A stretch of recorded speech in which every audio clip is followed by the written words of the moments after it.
Hello दोस्तों, नमस्कार। आपका हमारे चैनल पर प्रॉपर्टी इन्वेस्टमेंट जर्नलिस्ट में स्वागत है। हमारे एक दूसरे चैनल पैसा और सुकून सब ठीक ठाक है। काइंडली सब्सक्राइब बहुत दी चैनल। आज का हमारा टॉपिक परिवार पर रहेगा। परिवार में रिलेशनशिप कैसे बनते और रिलेशनशिप के क्या महत्व है, इसके बारे में हम जानेंगे। तो देखो, सबसे पहले हम यही कहेंगे कि पुराने टाइम में क्या होता था कि जब जंगली जीवन, एक तरह से आप कह लो कि इनिशियल जो हमारा सिविलाइजेशन था, उस टाइम क्या था, कबीलों में लोग रहते थे और एक बड़े परिवार रहते थे। तो संयुक्त परिवार में क्या था कि भी एक दूसरे को दुख सुख को शेयर करते थे और एक दूसरे पे बिलीव करते थे। टॉलरेंस सिस्टम बहुत आई था, जो अभी तक कुछ वर्षों पहले तक चलता आ रहा था।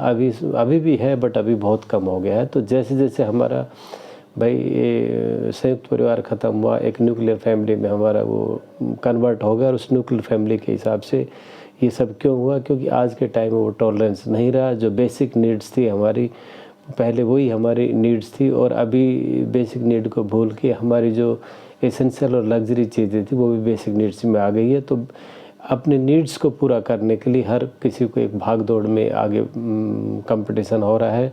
और भाई एक जो एसेंशियल चीज़ ना होकर जो लग्जरी चीज़ है उसको नीड बना लिया है, और उसको पाने के लिए एक संघर्ष जारी है। तो और उस संघर्ष में रिश्ते की बलि चढ़ती जा रही है, उस पर हम चर्चा करेंगे। तो देखो क्या होता है कि भी पहले संयुक्त परिवार था तो टॉलरेंस बहुत ज़्यादा था। अभी एक न्यूक्लियर फैमिली है तो उसमें टॉलरेंस बिल्कुल नहीं है। हर कोई एक मेटलिस्टिक वर्ल्ड में जी रहा है, हर किसी को पैसा चाहिए, मैटर चाहिए। तो इसमें क्या है कि जो रिलेशंस है वो ख़त्म होते जा रहे हैं। रिलेशंस इन द सेंस हम कहेंगे एक परिवार के जो नॉर्मल रिलेशन होते हैं कि भाई बहन के, चाचा ताऊ और भाई मदर फादर और ये मामा फूफी वगैरह जो भी होता है, तो क्या कि रिलेशन ढीले पड़ते जा रहे हैं। इसका मेन रीज़न यही है कि हमारी जो लग्जरी चीज़ें हैं वो नीड्स में आ गई है। नीड्स को पूरा करने के लिए हम इन चीज़ों की, इन रिश्तों का कोई भी ध्यान नहीं देते हैं। इनका कोई इम्पोर्टेंस हम अपने जीवन में समझते ही नहीं थे, और यही एक कारण है आज के टाइम में एक मतलब अनरेस्ट सा फैला हुआ है। और इस अनरेस्ट में आदमी आगे बढ़ता जा रहा है। उसे यही नहीं पता कि उसकी कब ज़िंदगी, यानी कि एक तरह से स्टूडेंट स्टाइल लाइफ से जैसे ही बाहर आता है, चीज़ों को समझता है और एक संघर्ष उसका स्टार्ट हो। उस संघर्ष में चलते चलते चलते कब उसके 60-70 साल हो जाते हैं और कब उसकी लाइफ ख़त्म हो जाती है। यानी कि मेरे कहने का मतलब, खुद आप कोई भी अपने जीवन के लास्ट 40 ईयर्स, 30 ईयर्स, 15 ईयर्स पे देखो तो ऐसा लगता है कि कुछ ही दिनों पहले की तो ये बात है। तो जीवन ऐसे ही निकलता रहता है, और जब जीवन ऐसे ही निकलता रहता है तो हम एक वैल्यू परिवार के रिलेशंस में होती है, उसको भूल के और फिर हम एक मेटलिस्टिक वर्ल्ड की तरफ बढ़ते हैं। मेरे कहने का मतलब ये है कि सब चीज़ें चेंज होती रहती है और एक दिन सबको ही जाना है।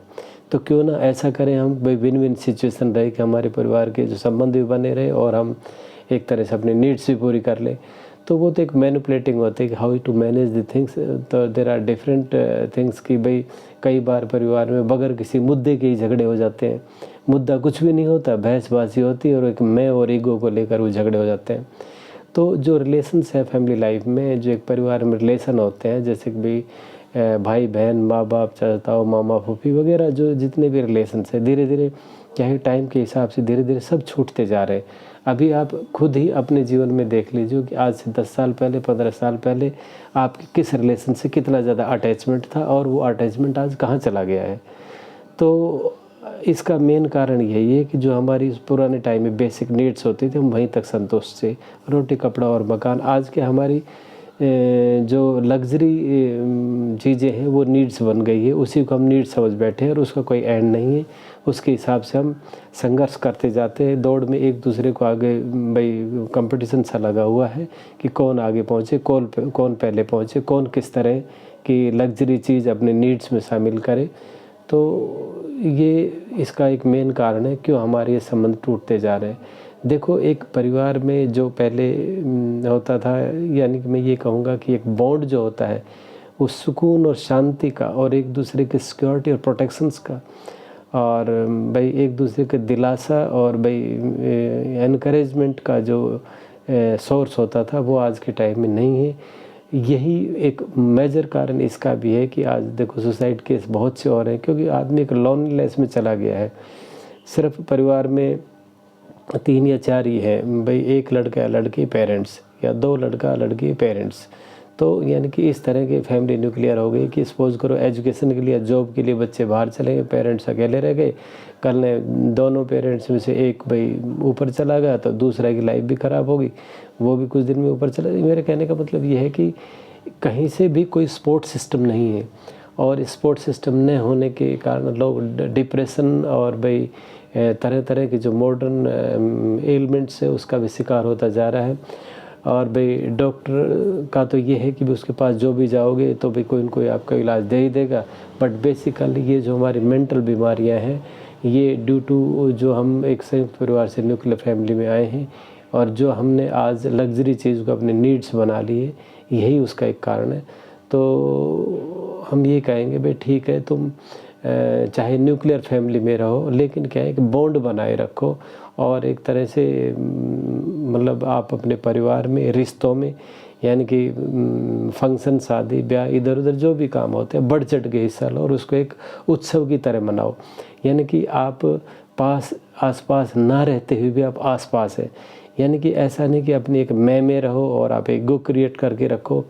आप न्यूक्लियर उसमें रहो भाई, इसमें आपकी दोनों नीड्स पूरी हो जाएगी। आप अपने कंपटीशंस के हिसाब से अपनी लग्जरी चीज़ को नीड्स बनाने में भी सफल होते रहो, जैसा कि आप मानते हो कि न्यूक्लियर फैमिली हम ये कर सकते हैं। और एक जो हमारा संयुक्त फैमिली है जो उसमें एक प्रोटेक्शंस और एक सिक्योरिटी और एक दूसरे का सपोर्ट, इनकरेजमेंट है, वो भी बना रहेगा। तो हिस्सा बढ़ चढ़ के आप रिलेशंस में लो, रिलेशंस के ओकेजन्स जो होते हैं उनमें एक बढ़ चढ़ के हिस्सा लो और एक दूसरे को एनकरेज करो, सपोर्ट करो और बड़ी मिलजुल के रहो। दूसरी तरफ क्या है कि आप अपना जो लाइफ है वो भी आप अपने हिसाब से चलाते रहो। तो ये तो एक रिलेशंस की बात होगी। मेरा वीडियो बनाने का यही एक मकसद है कि जो आज की जनरेशन चाहती है कि हम न्यूक्लियर फैमिली बना के रखें और हम अपनी रेस में दौड़ते रहें और हम लग्जरी चीज़ को नीड्स बनाते रहें। तो I don't obstruct on that, you keep on doing like that. But आप दूसरा ध्यान इस तरह भी देखिए, जो आपके रिलेशंस है उनके उत्सव में, उनकी खुशी और गम में बढ़ चढ़ कर हिस्सा ये लीजिए। ये नहीं कि मैं जाऊँ, मेरा टाइम वेस्ट होगा और मैं बाय दैट टाइम, ये तो आपको सेक्रीफाइस करना पड़ेगा। तो इसके बदले में आपको एक सपोर्ट सिस्टम मिलेगा। वो सपोर्ट सिस्टम आपका सिक्योरिटी का, एक एनकरेजमेंट और एक भाई प्रशंसा और एक दिल में एक बड़ी खुशी का। अगर आप एक गैदरिंग में जाते हो, पार्टी में जाते हो, तो वही खुशियाँ आपको परिवार के फंक्शन और उसके जो भाई एक दूसरे के भाई मिलन का जो वो एक खुशी होती है, वो एक ज़्यादा ही मतलब ये कहो कि एक बहुत ही बेटर रहती है। तो it's my just little suggestions that you just try to keep both the bond together, यानी कि संयुक्त फैमिली को आप बांधे रखो और भी अपनी न्यूक्लियर फैमिली को चलाते रखो। इसमें एक ऐसा तालमेल और मैनेजमेंट बनाए रखो कि यानी कि दोनों को आप एक साथ ले सको। तो wish you all the best. I am also trying for that and you also keep on doing that. Let us, हम एक पहल करें और हम डेफिनेटली अपने जो मुकाम में सक्सेस हो। Thank you very much. Thank you.